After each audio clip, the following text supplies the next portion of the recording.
Please introduce yourself. Je m'appelle Ouria Boutelja et je suis la porte-parole du Parti des indigènes de la République, qui est un parti français, qui est un parti décolonial.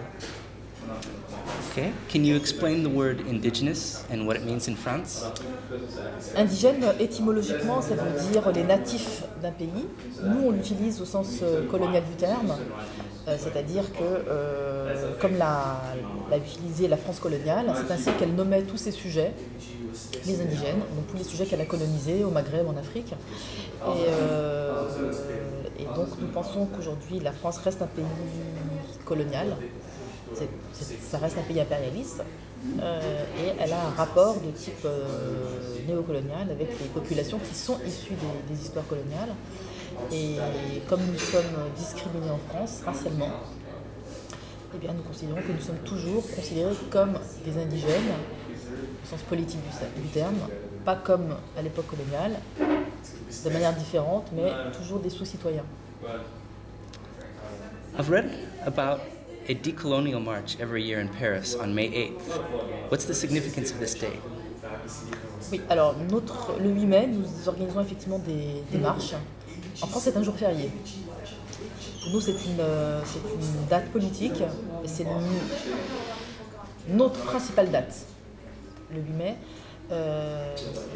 c'est une date politique parce que le 8 mai, la France a été libérée du nazisme. C'est le jour où elle fête la libération. C'est le jour où l'état de droit est rétabli, la République. Mais c'est ce jour-là que la France commet un massacre en Algérie, à Sétif et Guelma, et Kharrata, 3 villes de l'Est algérien. Elle commet un massacre. Et donc pour nous, si vous voulez, pour la France, le 8 mai, pour les Français, c'est un jour de fête. Et pour les colonisés, c'est un jour de deuil. Et pour nous, cette date est symbolique des contradictions historiques de la République. D'un côté, elle est la patrie des droits de l'homme, et de l'autre côté, elle commet un massacre. Aujourd'hui, elle est toujours la patrie des droits de l'homme, et elle discrimine largement des populations qui sont issues de l'histoire coloniale. Donc pour nous, cette date est symbolique des contradictions profondes de la République, et c'est pour ça que pour nous, c'est une date très importante. France has recently passed a law banning the burqa because they claim it oppresses women. Is the oppression of Muslim women their concern? Non, l'oppression des femmes, en tout cas l'argument féministe, pour nous, c'est un prétexte. En réalité, le débat se focalise toujours sur l'islam, sur les musulmans. La raison qui a poussé les Français, en tout cas le législateur, à faire cette loi, c'est des raisons islamophobes. Évidemment que la condition des femmes n'est pas du tout concernée. La France est un pays patriarcal. Le pouvoir est masculin, le pouvoir économique, le pouvoir symbolique, le pouvoir politique est masculin. Ça n'est jamais remis en cause. Le seul patriarcat qui est remis en cause, c'est celui des immigrés, des enfants d'immigrés. Donc dans les quartiers populaires, on dit, vous voyez, comment ils traitent leurs femmes, alors que l'ensemble de la société française traite mal les femmes, dans la mesure où, par exemple, il y a 48 000 viols par an en France. What is decolonial feminism, and in what ways do Western women have a different perspective than Third World women? Un féminisme décolonial, c'est un féminisme qui prend en compte les aspirations et les priorités des femmes qui sont concernées. Les femmes des pays du Sud ont leurs propres priorités qui ne sont pas les priorités des femmes qui vivent dans les pays du Nord, qui sont des pays beaucoup plus riches, qui sont des pays où il y a des États, où il y a globalement ce qu'on appelle des démocraties. Dans les pays du Sud, il y a des dictatures la plupart du temps. Ce sont des pays pauvres, ce sont des pays exploités par le Nord. Et les femmes ont donc d'autres priorités que les femmes du Nord, et donc elles estiment par ailleurs qu'elles n'ont pas à marcher dans le pas des féministes blanches, qu'elles peuvent s'émanciper à partir de leurs propres référents culturels, à partir de leur propre religion et de leurs propres croyances. Et c'est un féminisme qui est propre à la condition des femmes des pays du Sud, tout simplement, qui répond à leurs besoins immédiats. Can you talk about the privilege of solidarity regarding feminism? And do you have any advice for white women on how to break free from their oppression? Mon conseil, c'est qu'elles ne doivent pas oublier leur propre oppression.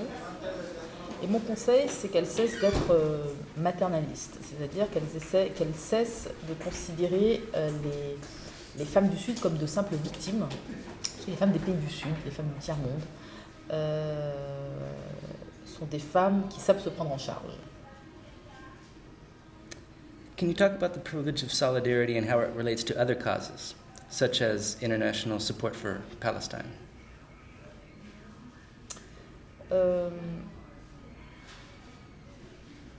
Effectivement, les femmes blanches ont ce privilège de la solidarité, c'est-à-dire qu'elles considèrent qu'il faut aider les femmes du Sud.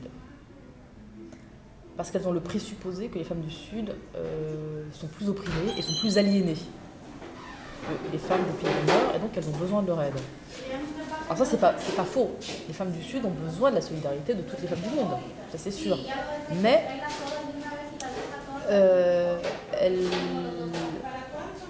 je crois que la demande des femmes des pays du Sud et la demande des peuples des pays du Sud, c'est que les femmes des pays du Nord, des pays occidentaux, luttent contre l'impérialisme dans leur propre pays.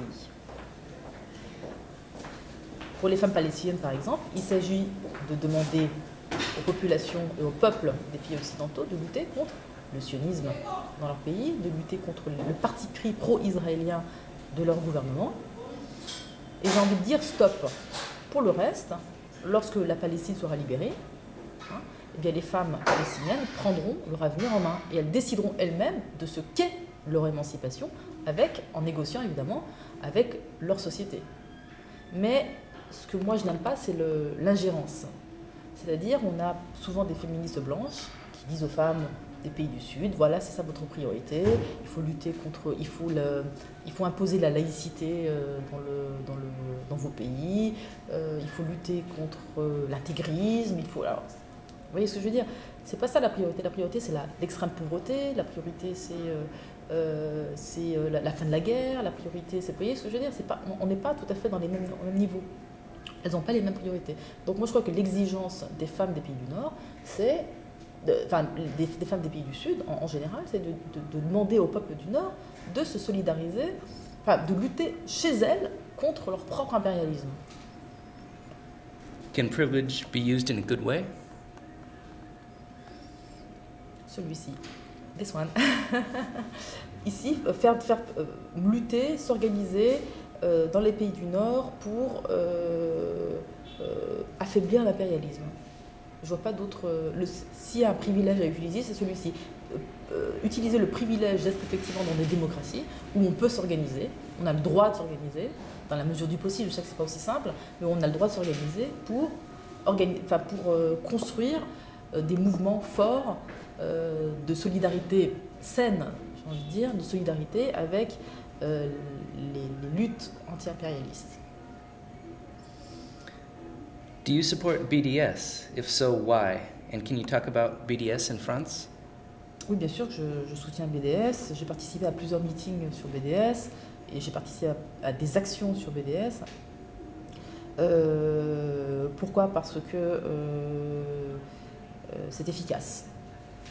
Voilà, parce que c'est efficace. C'est-à-dire qu'on a rarement trouvé en Europe des moyens efficaces de lutter contre Israël et on a vu que ça gênait énormément les dirigeants israéliens, la campagne BDS, et ça a gêné le lobby sioniste en France, énormément. Il y a eu des procès qui ont été faits contre, par exemple, une sénatrice française qui s'appelle Halima Boumedienne, qui a participé à BDS, et on sent que ça, non seulement c'est efficace, et ça gêne énormément le lobby sioniste. Donc il faut poursuivre BDS. Okay. Thank you.